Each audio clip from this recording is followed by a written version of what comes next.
안녕하세요. 이슈를 대신 읽어주는 남자 이대남입니다. 지난 26일 동아일보에서는 단독으로 정신병원에서 만난 28살의 한 여성에 대한 보도를 했습니다. 인천에 살고 있는 이 여성은 지난 3년간 불법 사채 조직원들에 의해 모든 삶이 망가지고 너무나 안타깝게도 지난달 6일 극단적 선택까지 했었다고 하는데요. 어쩌면 여러분들은 지금쯤 이 여성이 사채를 쓴 것 자체가 잘못이라고 생각하실 수도 있습니다. 하지만 이 여성이 사채 조직원들에게 작업을 당한 내용을 들으시면 그 누구라도 피해 여성을 향해 질타할 수는 없을 것 같은데요. 사건은 지난 2023년 8월 피해자에게 온 한 통의 문자로 시작이 되었습니다. 문자 내용에는 3천만 원을 저금리로 대출해주겠다는 내용이었으며 당시 급히 돈이 필요했던 피해자는 합법적인 대출 회사인 줄 알고 대출을 신청해 통장과 신분증을 그들에게 보내게 되는데요. 하지만 피해자가 이용한 대출 회사는 알고 보니 불법 사채 조직이었고 피해자의 신분증과 통장을 받은 조직원들은 곧바로 피해자의 통장을 거짓 신고해 통장 안에 있는 모든 돈을 쓰지 못하도록 통장을 막아버린 다음 아무것도 할 수 없는 피해자에게 소액 대출 문자를 수십 통을 보냈다고 합니다. 결국 통장 정지로 일반적인 대출은 물론이고 생활비조차 없었던 피해자는 어쩔 수 없이 사채 조직원이 권유한 소액 대출을 받을 수밖에 없었고 급한 대로 그들에게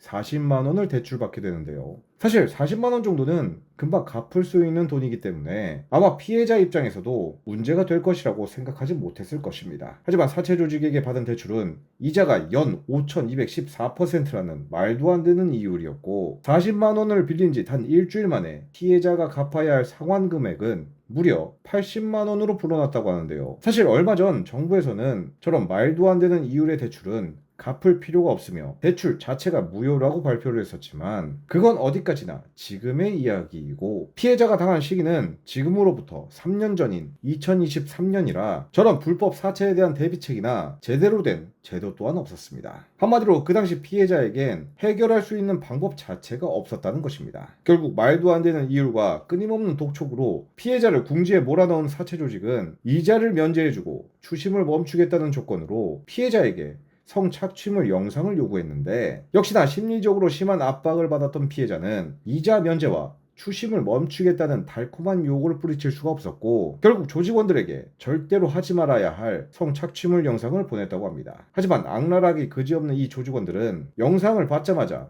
오히려 영상을 미끼로 피해자를 더욱 노골적으로 협박을 했고 가까스로 돈을 구해 조직원들에게 보냈지만 이미 영상은 더 이상 피해자가 손을 쓸 수 없을 정도로 퍼지게 되었는데요. 결국 피해자는 정신적으로 극심한 피해를 입었으며 직장을 잃고 파혼까지 당했다고 합니다. 정말이지 한순간에 한 사람의 인생을 망쳐버린 것인데요. 그렇다면 피해자는 경찰에 신고를 하지 않았던 것일까요? 너무나 화가 나게도 피해자는 이미 경찰에 신고를 했었습니다. 그러나 경찰의 답변이 너무나 어이가 없었는데요. 피해자는 사채 조직에게 당하고 약 6개월 뒤 사채 조직에게 보복을 당할 수 있었음에도 용기를 내 인천 서부경찰서 여성청소년과로 향했습니다. 그러나 여성청소년과는 피해자를 형사과로 보냈고 그동안 당했던 모든 증거물을 제출했음에도 경찰은 피해 사건을 단순한 피싱 사기로 봤으며 결국 조직원들에 대해 아무것도 밝히지 못한 채 단 3개월 만에 사건을 미제로 처리했는데요. 여기서 중요한 것은 피해자는 오로지 경찰만을 믿고 그 3개월 동안 사채 조직원들의 괴롭힘을 고스란히 참고 있었다는 것입니다. 그런데 경찰이 사건을 미제로 처리한다. 과연 그 당시 피해자의 심정을 어느 누가 짐작이나 하겠습니까? 이후 피해자가 경찰에 신고를 했다는 것을 알게 된 조직원들은 피해자를 향해 더 심한 악행을 저지르게 되는데 가족들을 위협하겠다는 협박은 기본이고 피해자의 통장과 현금, 심지어 일회용 비밀번호까지 넘길 것을 지시했으며 실제로 피해자를 만나 차에 태운 뒤 피해자에게 폭행까지 저질렀다고 하는데요. 그리고 조직원들에게 넘긴 피해자의 통장은 대포 통장으로 이용돼 중고거래 사기 통장으로 사용됐으며 사기를 당한 사람이 피해자를 사기죄로 고소해 피해자는 범인으로 몰려 2차례나 개명을 했다고 합니다. 이렇게 말로만 설명해도 끔찍한 상황에 처한 피해자는 결국 또다시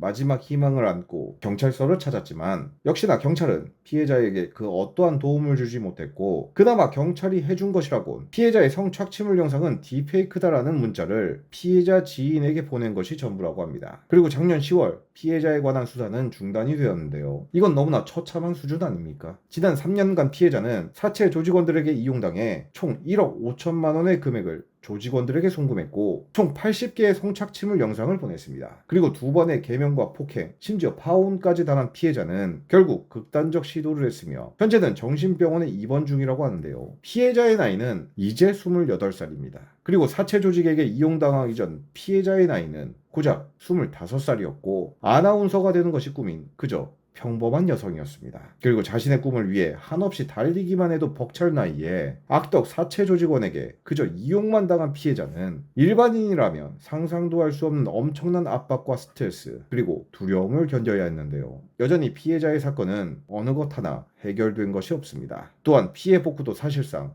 불가능한 수준인데요. 저는 피해자가 아무것도 몰라서 혹은 단순히 사체를 썼으니 본인에게도 어느 정도 책임이 있다고 생각하지 않습니다. 그저 악랄하게 사람의 목숨을 이용해 쉽게 돈을 벌려는 저 쓰레기 같은 인간들이 문제인 것이고 그 누구라도 피해자와 똑같은 일을 당할 수 있는 일이며 운이 좋게도 아직까지는 내가 안 당한 것일 뿐이라고 생각하는데요. 그만큼 저들의 수법이 너무나 치밀하고 악랄하다는 뜻입니다. 사실 경찰이 당시 제대로 된 수사를 한 것인지 아닌 것인지는 저는 잘 모르겠습니다. 하지만 이렇게 영상과 기사로 세상에 알려 공론화를 시킨다면 어쩌면 수사기관이 제대로 움직여 다시 조사를 할 수 있지 않겠습니까? 부디 수사기관이 이번 사안에 대해 심각하게 받아들여 재수사는 물론이고 현재까지도 악랄한 수법을 이용해 피해자를 만들고 있는 해당 사체 조직원들을 찾아내 피해자들이 당한 그 이상의 죗값을 꼭 치르게 해주시길 간절히 바라겠습니다. 마지막으로 하루빨리 과거의 상처를 딛고 일어나 다시 한번 힘차게 세상을 살아갔으면 좋겠고 이 영상을 보는 모든 분들의 응원이 피해자분에게 꼭 전달이 되었으면 좋겠네요. 그러니 피해자분에게 힘내라고 많은 응원의 댓글을 부탁드리며 오늘의 영상을 마치겠습니다. 시청해주셔서 감사합니다.